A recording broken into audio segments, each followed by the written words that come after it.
Hello students, welcome back to our channel. तो आज की वीडियो में हम लोग अपनी translation zero to hero series को कंटिन्यू करते हुए use of some special words के बारे में देखेंगे। तो यहाँ पर हम लोग सारे टाइप्स के सेंटेंस तो कर ही चुके हैं। अब यहाँ पे कुछ स्पेशल जो सेंटेंसेस होते हैं जिनमें हमारा कुछ नए वर्ड्स आ जाते हैं, उनको हम लोग स्पेशल वर्ड्स बोलते हैं। तो यहाँ पर उस तरीके के सेंटेंस हम लोग करेंगे। तो चलिए देखते हैं पहला सेंटेंस क्या दिया हुआ है। तो यहाँ पर सेंटेंस है, राजीव गांधी एक योग्य माँ के पुरुष थे। अब यहाँ पे आपको कोई ना कोई नया वर्ड देखने को मिल जाएगा। अब जैसे यहाँ पे एक नया मिल गया, अब एक योग्य माँ के पुत्र थे। तो यहाँ पर बाकी सारा स्ट्रक्चर हमारा सेम ही रहेगा। यानी सबसे पहले हमारा सब्जेक्ट आएगा। तो राजीव गांधी के लिए सबसे पहले हमने लगाया राजीव गांधी। फिर अब यहाँ पे थे लगा है, तो फिर यहाँ पे पास्ट की बात हो रही है, तो यहाँ पर वॉज लगाएंगे, वॉज। अब यहाँ पे वर नहीं लाएंगे कि थे का मतलब उनको सम्मान के लिए थे बोल रहे हैं। राजीव गांधी कई सारे तो थे नहीं, राजीव गांधी सिर्फ एक थे, तो इसलिए यहाँ पर हमने वॉज लगा दिया। तो Rajiv Gandhi was son of के पुत्र थे। अब किसके पुत्र थे? सन ऑफ अ वर्दी मदर। योग्य के लिए हम लोग यहाँ पे हमने क्या लगाया? वर्दी। वर्दी का मतलब होता है योग्य। यहाँ पर Rajiv Gandhi was the son of, यहाँ पर द का यूज़ कर सकते हैं, यहाँ आर्टिकल है हमारा।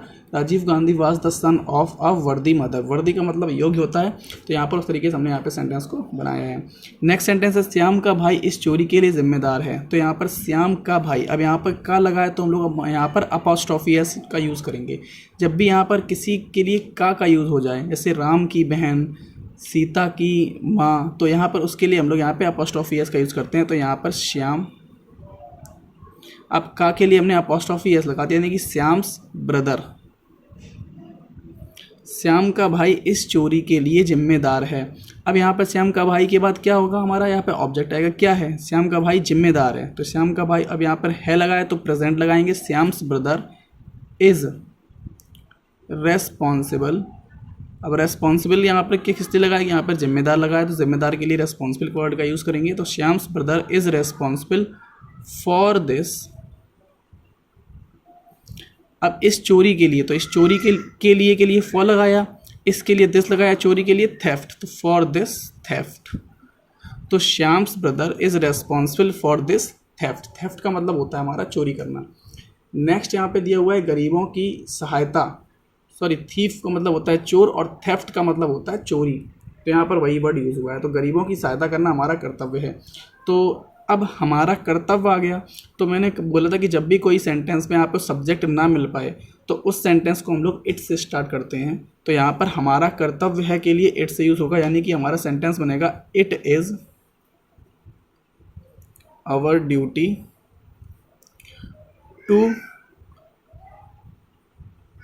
हेल्प। अब गरीबों की, अब गरीब की पुअर होती है, और गरीबों के लिए हम लोग द पुअर्स लगा देते हैं। तो it is our duty to help the poor. अब द पुअर का मतलब पूरी कम्युनिटी की बात आ गई। यहाँ पर द पुअर्स भी कर सकते हैं कि यहाँ पे गरीबों लिखा है, तो it is our duty to help the poors. यहाँ पे हमारा सेंटेंस बन गया। नेक्स्ट यहाँ पे दिया हुआ है कि अब 5 बजे हैं। तो अब 5 बजे हैं। अब ये भी सेंटेंस में कोई भी हमारा सब्जेक्ट नहीं दिया हुआ है। जब भी कोई सब्जेक्ट नहीं होता है, तो यहाँ पर हम लोग उसको अब 5 बजे हैं, तो यहाँ पर इसके लिए सेंटेंस का यूज़ करेंगे, it is 5 o'clock now.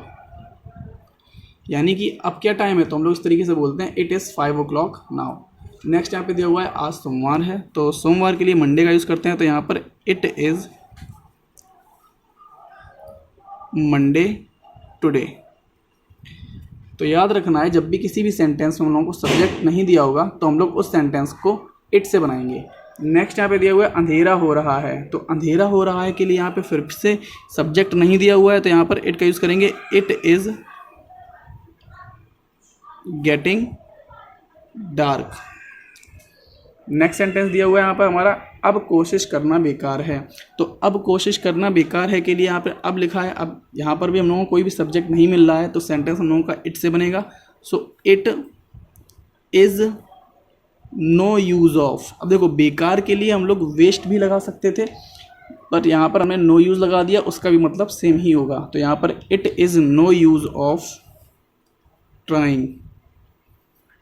Trying का मतलब होता है कोशिश करना। तो it is no use of trying, मतलब ट्राई करने का कोई भी यूज़ नहीं, यानी कि ट्राई करना अब बेकार है। यहाँ पर हम लोग जब ट्रांसलेशन बनाते हैं तो हम लोग यहाँ पर उसका सेंस निकलना चाहिए, इस चीज़ का ध्यान रखते हैं। नेक्स्ट और लास्ट सेंटेंस है हमारा, इस कुएं में मेढक हैं। तो इसके लिए फिर से यहाँ पर कोई भी जो सब्जेक्ट है हमारा उसको नहीं ढूंढ पा रहे हैं, तो यहाँ पर इस कुएं में मेढक के लिए यहाँ यूज़ करेंगे there are frogs in this well. तो इस तरीके से हम लोग यहाँ पर ये सेंटेंस बना सकते हैं जिनमें हम लोगों को कुछ स्पेशल वर्ड्स मिल जाते हैं। तो आशा करता हूँ सभी लोगों को वीडियो अच्छा लगा होगा। अगर आप लोगों को वीडियो अच्छा लगा है तो वीडियो को लाइक कीजिएगा, चैनल को सब्सक्राइब कीजिएगा, ताकि आगे भी मैं आप सभी लोगों के लिए ऐसे ही वीडियोस लाता रहूँ। और अगर आप सभी लोगों को कोई भी सजेशन है तो आप लोग मुझे कमेंट सेक्शन में बता सकते हैं। Till then take care and good bye.